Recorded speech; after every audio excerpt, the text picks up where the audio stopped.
अस्सलाम वालेकुम नाज़रीन ड्रामा सीरियल बहकावे बहुत ही दिलचस्प रुख इख्तियार कर चुका है। इसकी आने वाली किस्त में आप देखेंगे कि भाई जी सितारा की सारी हकीकत जान चुका है कि ये किस किस्म की लड़की है। भाई जी कहता है कि ये लड़की दौलत और पैसे के लिए कुछ भी कर सकती है, जो अपने शोहर को मार सकती है वो किसी भी हद तक जा सकती है। भाई जी सितारा से भी वही काम लेगा जो वो पहले दूसरी लड़कियों से लेता रहा है।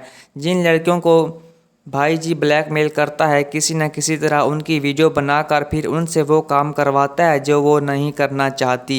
यही कुछ सितारा के साथ भी होने वाला है। सितारा बहुत ज़्यादा पछताएगी कि बेड़ा गर्क हो जहांगीर, तेरी वजह से मैं इस हाल को पहुंची हूँ। लेकिन जहांगीर खुद भी बहुत बड़ी मुसीबत में फंस जाता है। भाई जी उसे एक कमरे में बंद कर देता है और कहता है कि जब तक तुम लौटा हुआ माल मुझे नहीं दोगे मैं तुम्हें नहीं छोड़ूंगा। जहांगीर भी पछताता है कि मैंने अपने पाँव पर खुद ही कुल्हाड़ी मार ली।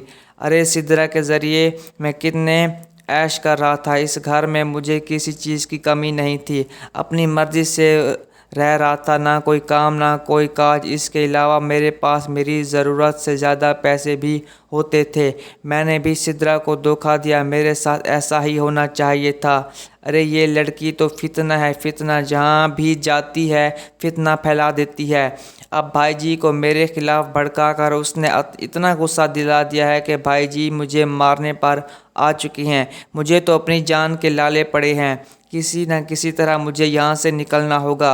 जहांगीर वहाँ से निकलने की तरकीबें सोच रहा होता है, लेकिन वो ये भूल जाता है कि भाई जी के हाथ बहुत लंबे हैं। अगर मैं यहाँ से भाग भी जाऊँ तो भाई जी मुझे ढूंढ निकालेंगे।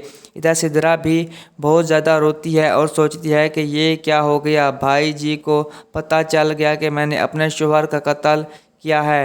अब ये मुझसे नाजायज़ फ़ायदा उठाएंगे। अरे मैं तो मजबूरी के तहत इनके साथ रह रही हूँ। मेरा तो इनकी शक्ल देखने को भी दिल नहीं करता।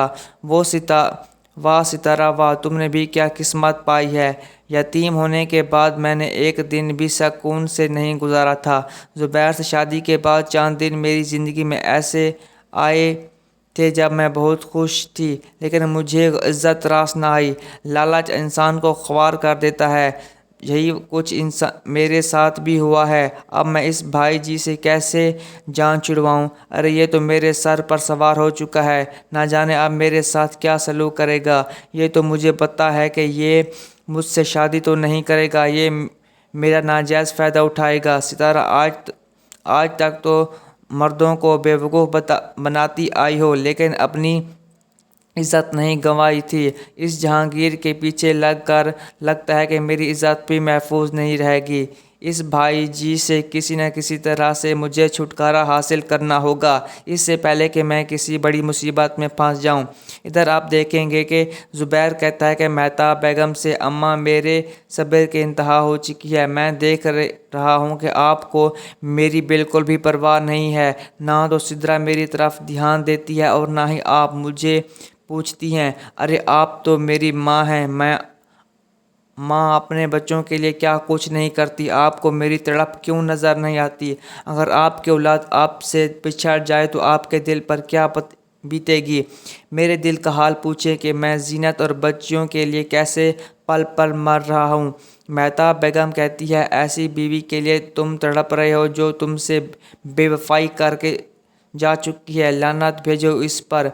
मैं शजा से कहती हूँ कि डॉक्टर से वक्त ले आए और तुम्हारी आंखों का इलाज करवा कर तुम्हारी फिर से शादी करवाऊंगी। ज़ुबैर ये बात सुनकर चीख उठता है और कहता है कि अम्मा मुझे माफ़ कर दें। आप मेरी ज़िंदगी बर्बाद करने पर तुल चुकी हैं। अब मैं तीसरी शादी हरगिज़ नहीं करूँगा।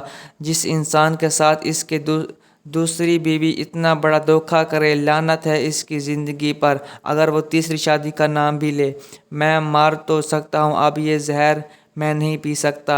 मैं जीनत को ढूंढूंगा। अगर आप मेरी मदद करेंगी तो ठीक है, वरना मैं शुजा से कहता हूँ कि कैसी उसकी खबर लें जीनत और बच्चों को ढूंढने के लिए। मेहताब बेगम कहती है, इसी बात की कसर रह गई थी। पहले ہماری عزت کا جنازہ کم نکلا ہے، اب جو تم اپنی بیوی کی خبریں بھجواؤ گے، تمہیں شرم نہیں آتی؟ زبیر کہتا ہے کہ اماں، شرم تو مجھے اس وقت آتی چاہیے تھی جب میں نے زینت اور بچوں کو گھر سے نکالا تھا۔